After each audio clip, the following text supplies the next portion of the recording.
Hello ratbags, it's Jade Plays Games. Welcome back to another ARK Survival Evolved news video. Exciting stuff for PlayStation 4 owners. Finally, you're going to be able to rent your own server. It's coming on Wednesday the 16th. Xbox people, I know you're desperate for it as well. So am I. I plan to have servers running on every console. But currently there are still some issues with Xbox. Maybe ARK haven't bunged them enough money. Maybe they've got to do a sexy dance for them. We just don't know. But for some reason, Microsoft aren't playing ball just yet. I don't think necessarily the delay will be that long.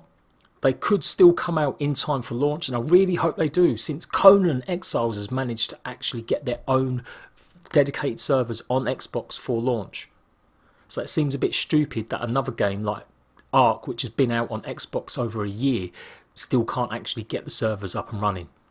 So I'm going to be giving you a little bit of a heads up of what to expect, how much the slots will be, and what the differences are.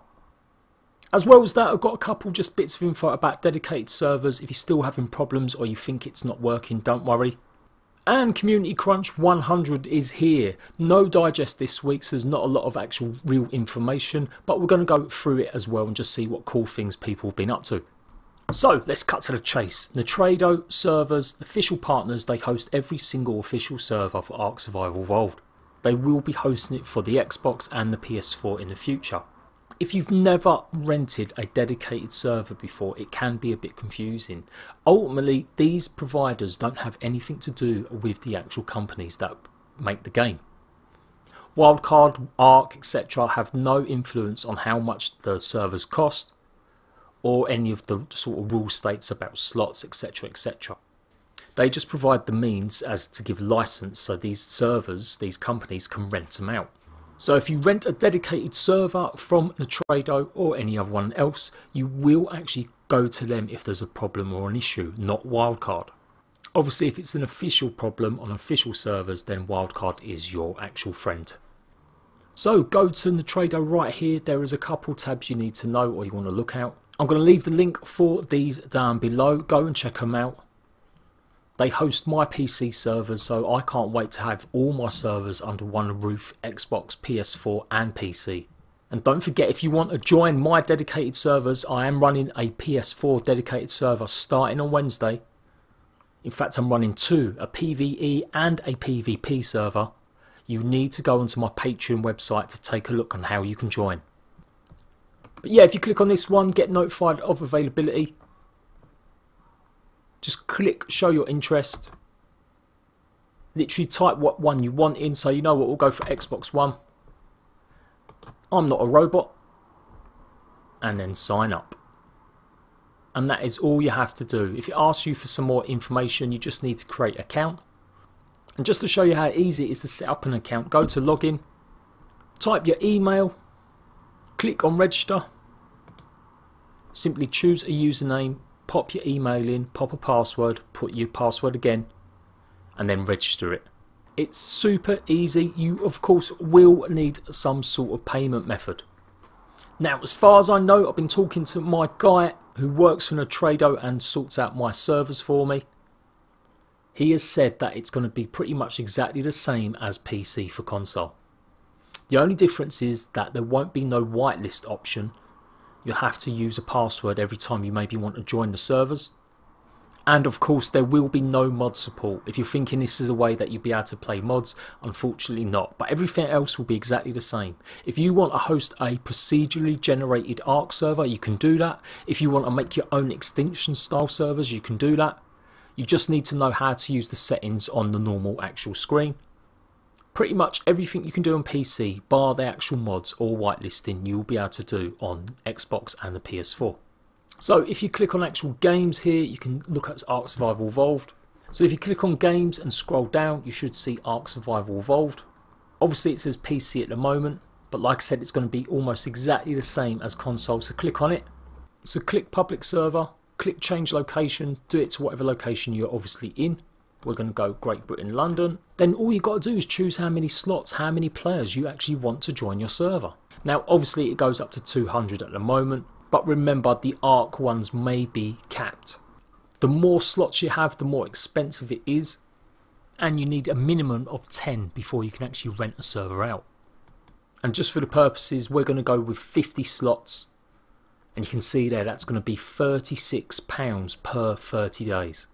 There are some different options. I will go through these properly when it actually launches on the PS4. Then you've got hardware performance. Really, you just need to put it on standard. Maybe on PC where you have lots of mods, you may increase it to advanced or professional. But as far as I know, standard is pretty good. And then you simply just choose what you want to do. You can choose either 3 days payment. So if you want to test it out, see how the server goes over a weekend, and then make sure it's the right one for you, that's only going to cost £9. Obviously, if you want to give it a proper go, like I said, it's going to cost £36. And then the bigger you go, you get a small discount on it. Now, while it seems expensive, you've got to remember, if you and your friends are playing this regularly, you should be asking your friends to give you some money. I'm obviously not talking about charging everyone money to actually join your server, but definitely if there's 10 core friends of yours that want to play on a dedicated server, you should 100% be asking them to give you £2 a month. Even if they done that, that would still give you 20 quid. That way you'd only have to pay the other 16. Just an idea, don't quote me on that, don't ask me if that's the best thing to do. Obviously if you've got the money and you just want to get your friends involved, then you can go and do that. But obviously for content creators like myself, I will tie it to my Patreon. So once you've chosen exactly how much you're going to spend on it, etc., and how long you want it for, click continue and just log in. And that is pretty much it, guys. It's as simple as that. There are limits to how many people you can have on, and obviously the cost of the actual slots will increase the more people you have on. So I would say start small with you and your friends and then build up bigger if you can get people reliably to come onto your servers. Here you can see my actual server. Obviously I've covered my IP address so I don't have anyone trying to get in. From here you can navigate to go and change all the settings that you want in your actual server. So if you click on general, you can go ahead and type in all the options that you want. Now I'm not going to go through all these in this video, but I may in the future do a video on how to set it all up. But pretty much it's all the options available from the actual console version when you load up the options, the start menu. There are some more detailed options available too, and if you really wanted, I'm sure you can adjust it all using the ini files. That's what they use on PC. So really exciting stuff. That's going to be launching on Wednesday. No actual time of when they'll go live. Now if there'll be a link on the actual dashboard, I doubt it, as ARK has still not updated the actual dashboard link to say that the game's been delayed. So the best thing to do is to go onto that first page I showed you. I'll leave the link down below. Register your interest in it and you'll probably get an email on the day telling you how to connect. Right, now that's out of the way, let's take a look at some of the other little bits and bobs you might need to know about. If you're still having issues with your dedicated server, don't worry, I don't necessarily think it's crashed completely or it's still broke. There are just some adjustments you might need to know about. If you're loading in your dedicated server, you may not be able to get on. You just need to give it a bit more time. Maybe up to 15 minutes the first time you log into your dedicated server.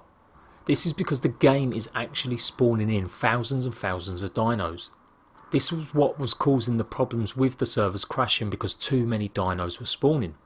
So just give it some time. You should be able to log in and you should see the actual UI or the menu screen. But obviously if the server's not coming up, you just need to give it 10 to 15 minutes. And take note that any time you do a dino wipe, it still may take 10 to 15 minutes for the game to unfreeze. Lots of you have been asking on Twitter to Jat, and Jat has been going ham, replying to everyone, giving them the information about this.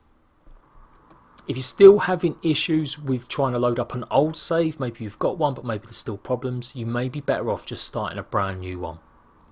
And that's for Xbox and the PS4. So if you're having that issue on Xbox, there you go, just hang on tight and hopefully it will start working. And just a little bit of information, we've actually had an update for the PC. So expect some of these changes to come into the Xbox and PS4 versions in the next couple of weeks. So amongst things they've fixed is the grappling hook exploit, in-game chat problems. They've slightly added a nerf to health, saddle armour and damage reduction for tank dinos, i.e. Turtle, Bronto, Parasaur, Trike, Diplo. So you might not necessarily be able to use your Turtle as a sponge for bullets every time you go raiding anymore. Although it does say slight, so give me an idea, let me know how much it's actually been nerfed. 15% decrease on ghillie armour durability. They've also put a 10% damage increase to the auto turret. You can now use more slots in an industrial grill, And if you're looking to craft your night vision goggles, they've actually reduced how much it will cost to craft it and repair it. The same goes for the gas mask as well. Mammoths now do more damage by 15%. Stamina of Plesiosaur has been increased. They've decreased the fabricated sniper rate of fire, so if you was using your sniper gun as an assault rifle, be lucky, it's going to start working just like a sniper rifle should. Tech grenades damage has been greatly increased. They've reduced the health scaling per added tame level of Phylacco. The oil bump and beehive now restricted to slot cap and slot clap increased for both. They've fixed the baby Daedons eating too much food because they're just hungry little piggies. Direbirds can now harvest white-purple flowers on scorched earth. They've moved the chemical bench to level 82. They've reduced the Titanosaur spawn on Carno Island to a maximum of 1. Auto turrets will no longer be able to shoot through dino gates. They've increased the distance you can paint on actual canvases. You can now put canvases on refrigerators and at vaults. Yay! It's just like having a picture from your kid from school, you can pop it on your fridge. I don't know about how the real world actual physics of that work, but apparently you can use your spray painter now on underwater. There's also a fix for the Tuso being able to push tames under the terrain and insta-kill them. You can no longer use lava to gain water. If you didn't know, that was a viable method for actually getting water. If you've had problems placing crop plots in scorched earth, it's hopefully fixed now. Whips can no longer be used to disarm in PvE. Oh no, no more trolling your friends. They've fixed more exploits where you can get onto the world map. Spyglass and GPS now usable on all underwater dinos. And supposedly they've fixed an issue where armour would become invisible when dismounting a dino on a non-dedicated server. And the big one that supposedly, even though it's right at the bottom, Jeremy was tweeting about, says that the GPU has had massive performance improvements. So we'll have to wait and see how that actually stacks up. So remember, this is for PC only, this update. It will come to Xbox and PS4 in the next couple of weeks. And the Community Crunch is live and available now. There's not a lot of information there, but there are some cool videos. Go and check out some of them by Timmy Carbine. We've also got GG Fizz has actually won the Architect Challenge with his Viking Town. It is fantastic, all this stuff, but you know what? Time and time again, I still see PC being the majority of the actual winners. I think it's about time Wildcard opened up some categories just for Xbox and PS4. Although some people, including me and other people, have won it or come runners up, it's still a bit of an unfair challenge considering how much there's modding available on PC, or even without modding, because GG Fizz doesn't use a mod for this build. It's still got obviously some aspects like the PC graphics that we just don't have on Xbox and PS4. And I can hear all them PC master rate nubs going, oh, buy a PC. But obviously not everyone has the chance to buy a PC, but it'd still be nice to enter a competition and feel like you're fairly judged. So there you go, Wildcard. Put some categories in for Xbox and PS4 only. If you can have Ansel pictures and 360 picture categories, then bloody hell, why not let's have an Xbox and a PS4 category only. So there you go, rat bags. That is the ARK news done and dusted. Rentable servers are coming to PS4 on Wednesday. Expect proper tutorials on how to actually set it up on Wednesday properly. Expect more performance improvements and lots of new stuff being fixed or added to the Xbox and PS4 versions in the next couple of weeks. And if you're interested, I'm going to be doing a private live stream tonight. The only way you'll be able to actually watch it is by joining my Discord. The live stream's going to be a ARK and gaming quiz.